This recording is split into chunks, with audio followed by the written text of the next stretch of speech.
மதுரை திருமங்கலத்துல தனியார் பள்ளி பேருந்து தீ விபத்திற்குள்ளானப்ப பேருந்தில் இருந்த மாணவர்கள் மீட்கப்பட்ட சிசிடிவி காட்சிகள் வெளியாகிருக்கு. முதல்ல விபத்து தொடர்பான காட்சிகளை பார்க்கலாம்.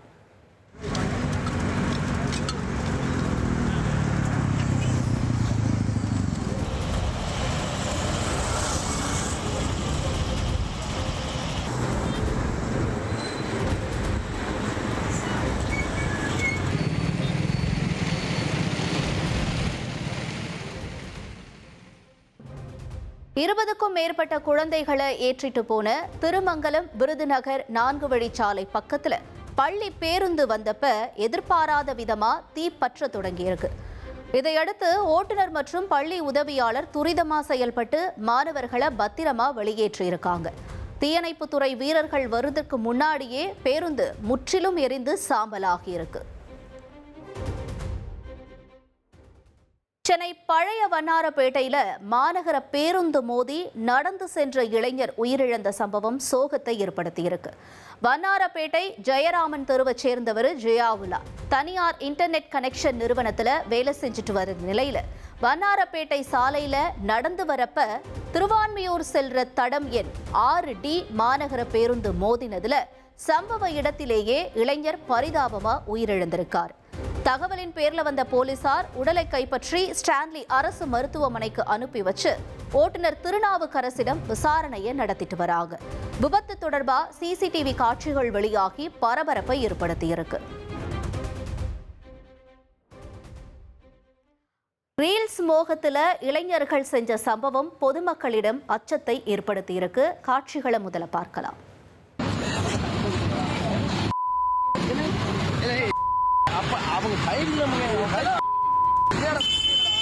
இது சிவகாசியில் ரீல்ஸ் மோகத்தால் விளையாட்டை வினையாக்கி ரசித்த இளைஞர்களின் வீடியோ காட்சிகள்தான். சிவகாசியிலிருந்து ஸ்ரீவில்லிபுத்தூர் செல்லும் சாலையில் உள்ள தனியார் கல்லூரி முன்பு இளைஞர்கள் இருவர் சாலையின் நடுவே நின்று கொண்டு ஆபாச வார்த்தைகளை பேசியபடி ஒருவருக்கொருவர் தாக்கி சண்டையிடுவது போல் நடித்துக் கொண்டிருந்தனர்.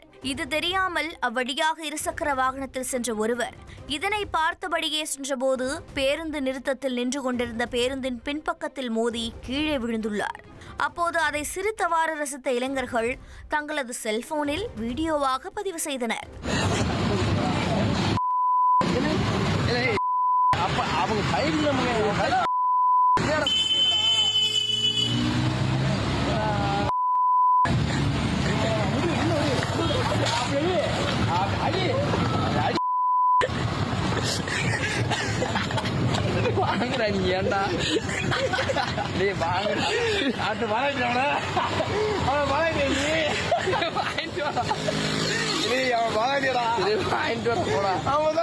ரீல்ஸ் மோகத்தால் பொதுமக்களை அச்சுறுத்தும் இதுபோன்ற இளைஞர்கள் மீது போலீசார் நடவடிக்கை எடுக்க வேண்டும் என பொதுமக்கள் கோரிக்கை விடுத்துள்ளனர். மதுரையில வீட்டு முன்னாடி நிறுத்தி வைக்கப்பட்டிருந்த காரினுடைய டயர்கள் திருடப்பட்ட சம்பவம் அதிர்ச்சியை ஏற்படுத்தியிருக்கு. துரைசாமி நகரினுடைய நமச்சிவாய நகர் 4வது தெரு பகுதியில் வசிக்கிற நவீன் சந்தர் தனியார் நிறுவனத்துல பணியாற்றிட்டு வராரு. தன்னோட சொகுசு காரை இரவு வீட்டு முன்னாடி நிறுத்தி இருக்காரு. அதிகாலையில எழுந்து பார்த்தப்ப காரினுடைய இடதுபுறம் இருந்த 2 டயர்கள் காணாமல் போனதும் டயருக்கு பதிலா செங்கல் கற்களை அடுக்கி இருப்பதையும் கண்டு அதிர்ச்சி அடைஞ்ச அவர் காவல் நிலையத்தில் புகார் அளிச்சிருக்காரு. இது தொடர்பா சிசிடிவி பதிவுகளை கைப்பற்றிய SS காலனி போலீசார் விசாரணை நடத்திட்டு வராங்க. இதே மாதிரி அருகில் உள்ள மற்றொரு வீட்டு காரிலும் வலதுபுறம் இருக்க 2 டயர்களை மர்ம நபர்கள் திருடி இருக்காங்க. டயர்களை திருடிட்டு செங்கற்களை அடுக்கி வைத்த சம்பவம் மதுரையில அதிர்ச்சியை ஏற்படுத்தி இருக்கு.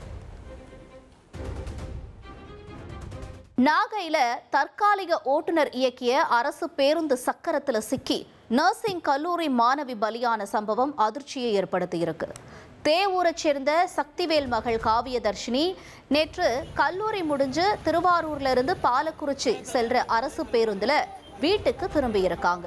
பேருந்துல இருந்து இறங்கி நடந்து சென்றப்ப பின்னால சென்ற அதே பேருந்து கட்டுப்பாட்டை இழந்து மாணவி மீது மோதியிருக்கு.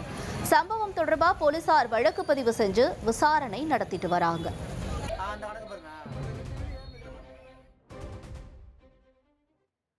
கர்நாடகாவில் வீட்டின் முன் நிறுத்தப்பட்டிருந்த பைக் மற்றும் கார்கள் நள்ளிரவில் மர்ம நபர்களால தீ வைத்து கொளுத்தப்பட்ட சம்பவம் பரபரப்பை ஏற்படுத்தியிருக்கு. காட்சிகளை முதல்ல பார்ப்போம்.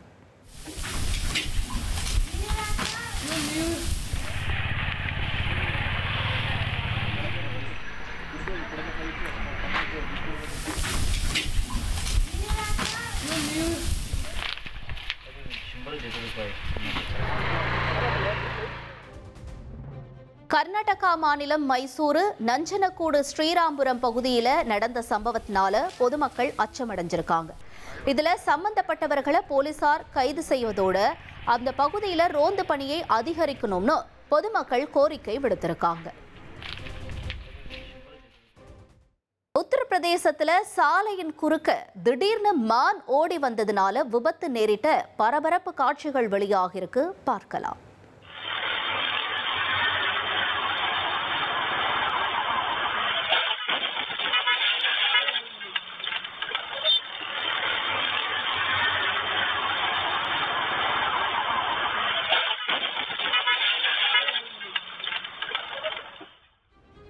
உத்தரப்பிரதேச மாநிலம் சாஹரன்பூர் பகுதியில் சாலையில வாகனங்கள் போயிட்டு இருந்தப்ப திடீர்னு சாலையின் குறுக்க மான்கள் வந்ததுனால கார், இருசக்கர வாகனம் உள்ளிட்ட வாகனங்கள் ஒன்னோடு ஒன்று மோதி விபத்திற்குள்ளாகியிருக்கு. இதுல சில பயணிகள் மற்றும் மான் ஒன்று சாலையில தூக்கி வீசப்பட்டுச்சு. இந்த விபத்துல வாகன ஓட்டிகள் 3 பேர் படுகாயமடைஞ்ச நிலையில மான் சம்பவ இடத்திலேயே இறந்து போயிருக்கு. சென்னை ராயப்பேட்டையில் இருக்கிற பிரபல வணிக வளாகத்தில் தீ விபத்து ஏற்பட்டு புகை மண்டலமா காட்சியளித்தது. முதலில் விபத்து தொடர்பான காட்சிகளை பார்க்கலாம்.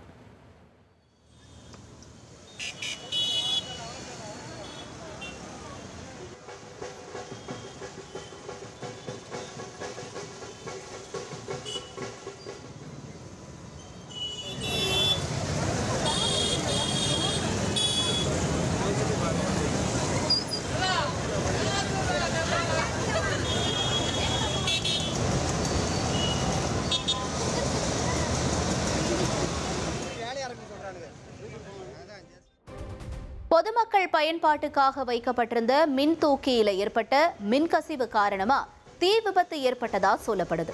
சம்பவ இடத்துக்கு 3க்கும் மேற்பட்ட வாகனங்கள் விரைஞ்சு வந்த தீயணைப்பு துறையினர் மீட்பு பணிகள்ல ஈடுபட்டாங்க. முன்னெச்சரிக்கை நடவடிக்கையா வணிக வளாகத்தில் இருந்த பொதுமக்கள் மற்றும் ஊழியர்கள் பத்திரமா வெளியேற்றப்பட்டிருக்காங்க. உத்தரப்பிரதேசத்தில் அரசு மருத்துவமனை வார்டுக்குள் மருத்துவர் ஒருவர் தனது வருங்கால மனைவியுடன் இணைந்து நடனமாடிய சம்பவம் சலசலப்பை ஏற்படுத்தியுள்ளது. இந்த காட்சிகளை முதலில் பார்ப்போம். ஷாமிலி மாவட்டம் காந்தலா பகுதியில் உள்ள சமுதாய நல மருத்துவமனையில் பணியாற்றும் மருத்துவர் அப்கர் சித்திக் என்பவர் திருமணம் நிச்சயமானதால் குஷி அடைந்த நிலையில் இதுபோன்ற நடனமாடியது தெரிய வந்துள்ளது. இது தொடர்பாக தலைமை மருத்துவ கண்காணிப்பாளர் நோட்டீஸ் அனுப்பி விளக்கம் கேட்டுள்ளார். திருப்பத்தூர் மாவட்டம் வாணியம்பாடியில கூலி தொழிலாளிக்கு 5 கோடி ரூபாய் ஜிஎஸ்டி வரி செலுத்தணும்னு வந்த கடிதம் பெரிய பரபரப்பை ஏற்படுத்தியிருக்கு. திருமாஞ்சோலை பகுதியைச் சேர்ந்தவர் கூலி தொழிலாளி ராமமூர்த்தி. இவர் சென்னையில ராம் ட்ரேடர்ஸ் என்ற நிறுவனத்தையும் நடத்தி 5 கோடி ரூபாய் ஜிஎஸ்டி வரி ஏய்ப்பு செய்திருக்கிறதா, தொடர்ந்து உடனடியா அந்த பணத்தை செலுத்த வேண்டும்னு கடிதம் வந்திருக்கு. இதனால அதிர்ச்சி அடைஞ்ச அவரு தன்னோட ஆவணங்களை வச்சு மோசடியில் ஈடுபட்ட நபர்கள் மேல உரிய நடவடிக்கை எடுக்கணும்னு புகார் அளிச்சிருக்காரு.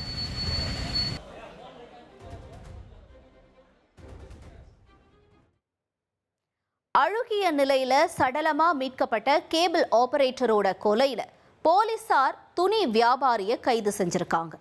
மது போதையில நடந்த சண்டை, கொலையில் முடிந்த பயங்கரத்தின் பின்னணி என்ன பார்க்கலாம்.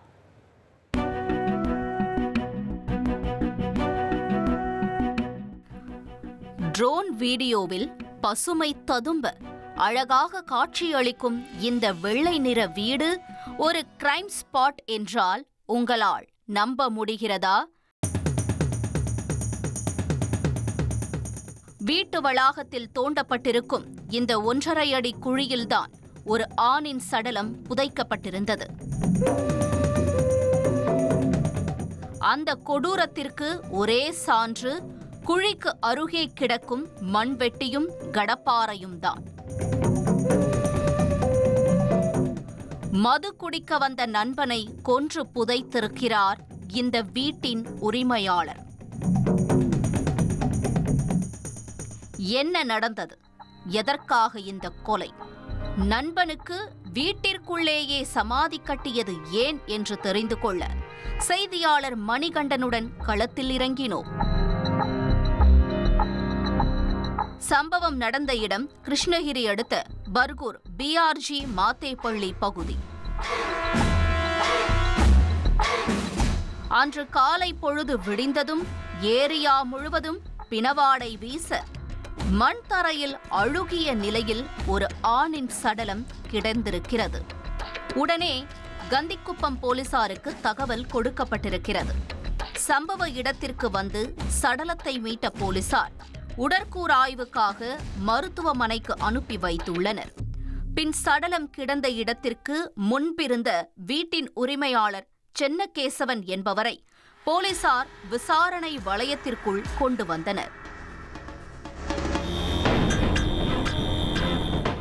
ஆரம்பத்தில் முன்னுக்கு பின் முரணாக பதிலளித்த சென்னகேசவன் போலீசாரின் கிடுக்குப்பிடி விசாரணையில் நண்பனையே கொன்றுவிட்டு வீட்டு வளாகத்தில் புதைத்த உண்மையை புட்டு புட்டு வைத்திருக்கிறார். கொல்லப்பட்டவர் கணேசன். கிருஷ்ணகிரி மாவட்டம் ஊத்தங்கரை அடுத்த கல்லாவி பகுதியைச் சேர்ந்தவர். இவர் கடந்த 20 ஆண்டுகளாக பர்கூர் பகுதியில் தங்கி கேபிள் ஆபரேட்டர் தொழில் செய்து வந்தார். இவருக்கு கல்பனா ஸ்ரீ என்பவருடன் திருமணமாகி ஒரு மகன் மற்றும் ஒரு மகள் உள்ளனர். கடந்த 2014ஆம் ஆண்டு மனைவியின் நடத்தையில் சந்தேகமடைந்த கணேசன் நண்பர்கள் சிலருடன் சேர்ந்து மனைவி கல்பனாவை வெட்டி கொலை செய்திருக்கிறார்.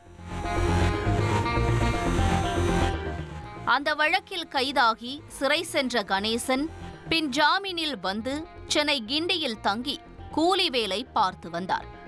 அடிக்கடி பர்கூருக்கு வந்து செல்வது வழக்கம். அப்படித்தான் பர்கூரில் இருந்தபோது பிஆர்ஜி மாத்தேப்பள்ளி பகுதியைச் சேர்ந்த சென்னகேசவன் என்பவரோடு நட்பு ஏற்பட்டுள்ளது. 45 வயதான சென்னகேசவன் ஒரு துணி வியாபாரி. சென்னகேசவனுக்கு கடந்த 21 ஆண்டுகளுக்கு முன்பு சுமதி என்பவருடன் திருமணமாகி குழந்தை இல்லை. மனைவி சுமதி கடந்த 1.5 ஆண்டுகளுக்கு முன்பு கணவன் சென்னகேசவனுடன் ஏற்பட்ட தகராறில் கோபித்துக் கொண்டு தாய் வீட்டிற்கு சென்று விட்டார். மனைவி பிரிந்து சென்று விட்டதால் சென்னகேசவன் மட்டும் அந்த வீட்டில் தனியாக இருந்து வந்துள்ளார். இந்த நிலையில்தான் கணேசன் சென்னையிலிருந்து அவ்வப்போது பர்கூர் வந்து சென்னகேசவன் வீட்டில் 3-4 நாட்கள் தங்கி மது அருந்தி குதூகலிப்பதை வாடிக்கையாக வைத்திருந்துள்ளார். அப்படித்தான் கடந்த வாரம் பர்கூர் வந்திருக்கிறார் கணேசன். கடந்த 16ஆம் தேதியன்று இருவரும் காலையிலிருந்தே மது அருந்தி வந்துள்ளனர். சரக்கு தீர்ந்து விட்டதால் வெளியே சென்று 2 குவார்ட்டர்கள் மற்றும் பிரியாணியை வாங்கி வந்து மது அருந்திக் கொண்டே சாப்பிட்டுள்ளனர். சாப்பிடும்போது போதையில் இருந்த கணேசன் வீட்டு தரையில் பிரியாணி சிந்திக் கொண்டே சாப்பிட்டிருக்கிறார். இதை பார்த்த சென்னகேசவன், ஒழுங்கா சாப்பிட மாட்டியா? கீழே சிந்தினா காலையில நான் தான் சுத்தம் செய்யணும்னு திட்டியுள்ளார். இதனால் இருவருக்கும் இடையே வாக்குவாதம் ஏற்பட்டிருக்கிறது. இதில் ஆத்திரமடைந்த சென்னகேசவன் கணேசனை ஓங்கி கன்னத்தில் அறைந்துள்ளார். அவ்வளவுதான், ஒரே அடியில் கணேசன் கீழே சுருண்டு விழுந்து இறந்து போயிருக்கிறார். சரிந்து கிடந்த கணேசனை பார்த்து என்னிடமே நடிக்கிறாயா என சொல்லி காலால் எட்டி உதைத்துள்ளார். ஆனால் கணேசனின் உடலில் எந்த அசைவும் இல்லாமல் இருந்தது சென்னகேசவனுக்கு பேரதிர்ச்சியை ஏற்படுத்தியிருக்கிறது. உடனே இறந்த கணேசனின் உடலை சோஃபாவில் படுக்க வைத்து உறங்குவதைப் போல பாவ்லா செய்திருக்கிறார்.